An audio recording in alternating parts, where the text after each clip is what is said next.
Hey Harmonizers, it is competition day. We are at Equine Affair in Ohio and we are doing the Versatile Horse and Rider competition this is Elysia, or her registered name is Thunderous Affair. She's 5 years old now, heading into the competition ring. And if you saw our first video, you know that she was a little bit upset and she can be a bit of a firecracker, or a dragon as we call her.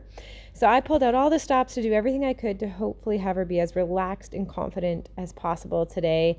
She got a beamer session. She's wearing earplugs for the first time because she's very sensitive to other horses calling to her.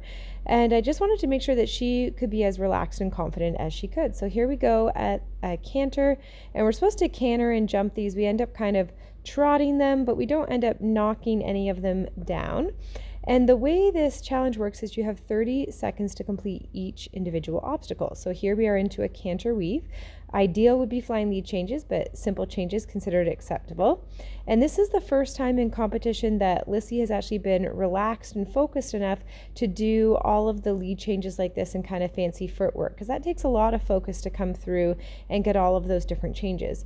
So you got to get all of this stuff done within 30 seconds. This next obstacle here is a drag, but you have to do it on a counter canter. So here Elysia does take a right lead canter for me, and for those of you guys that have been following us for a while, you know that in the beginning, coming off the racetrack, a right lead was extremely hard for her and something that we really had to work through. In fact, there was a bunch of people that mentioned they thought maybe she had, soundness issues, but we've been able to work through that, and she gives me the right lead both on the way there and on the way back, and understandably swaps to a left lead as we make the left turn, which is a pretty challenging thing to do, and we just haven't worked on that counter canter yet. So we get that done within the 30 seconds, then we pick up the speed to come up to the L-shaped bridge, which you can see is pretty narrow, and she does really good. She steps down ever so briefly, but she tries really hard to stay up on top of that bridge there for me and does a really good job. So each obstacle is scored out of 5 marks, and then you also have to do it within the maximum time allowed, which is 30 seconds per obstacle.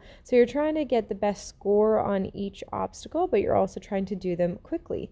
So here is the side pass of an L, which is pretty easy for her. I think we kick over the number and that was about it. And off we go. You can see she's pretty focused and listening what I'm asking her to do. She looks really confident as she's going around the ring, which makes me super happy that she's feeling this good going around the crowd. As we come around to our next obstacle, this is a pretty tricky one. The time starts right there, and then we have to do this trot weave, and then we have to pick up these balls and go backwards. And I was the 11th person to go into the ring, and so I got to see pretty much every single person time out. I don't think there was a person up to that point yet that had done this obstacle without timing out on it, and people were really struggling. So I thought, I'm going to be super clever. I'm going to tuck these balls into my thigh, and that way my thighs can kind of help hold these balls, and as I'm backing up, the whistle gets blown and I'm out of my 30 seconds and off I have to go on to the next one, which I was so close to getting the balls into the hoop. So now we've scored a 0 on that particular obstacle.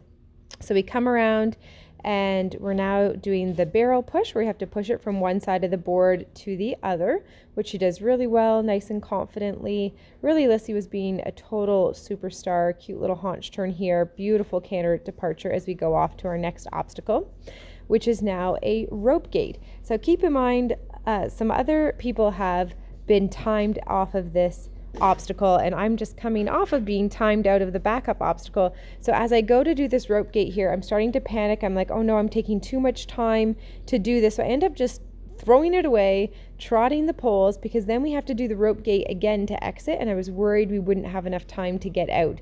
So I thought better to score some points than to score a 0 like I did on the backup obstacle. Even though Elysia is fully capable of completing that rope gate, I just thought we were going to run out of time. So we would have scored probably a 1 or a 2 on that obstacle.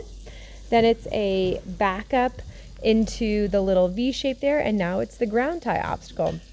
So you can see Elysia's doing really awesome here. She's standing perfectly still. I do my jump rope, which it's really hard to jump rope with this rope. It's like a really flimsy, cheapy kind of rope, but I get my 5 jumps in, back to my horse. She stood perfectly the entire time, so I'm really happy about that. And then the next obstacle is a back through, now leading your horse. So there's another set of poles on the ground that you can't really see from this video shot here, but there's a set of poles there that we're backing through. And she does that really nicely. So that's now its separate own obstacle there. So she does that really nicely. And I'm going to hop back up on her using the straw bale there. And all of this stuff she's really good for. She actually grabs a bite of the straw bale while we're standing there. She's like, oh, how convenient, a snack on the go. So we head off on our canter for our next obstacle here. And she's just feeling really, really good, feeling really confident. We have to come through a particular set of the poles here as we make a turn to come into the box here, which she has to kick the ball out of the little pentagon area there, which she does pretty nicely. And then we have to make a forehand turn here within our 30 seconds allowed. So we make our little rotation here. She does a really good, pretty good job there. She leaves her front end pretty still. And then our last obstacle coming up is to jump over the bridge that we had to walk over earlier. So we kind of come in, it's a bit of a tight turn, but she does jump the bridge, off we go, and then a halt into the finish line. So that was our round at the Versatile Horse and Rider competition. I'm really happy with Elysia. She was so calm and relaxed and felt really good going around the ring. We ended up finishing in 7th place, which I was really happy about. And it's a pretty tricky, fun competition to manage the time and the obstacles. Hope you guys enjoyed watching that.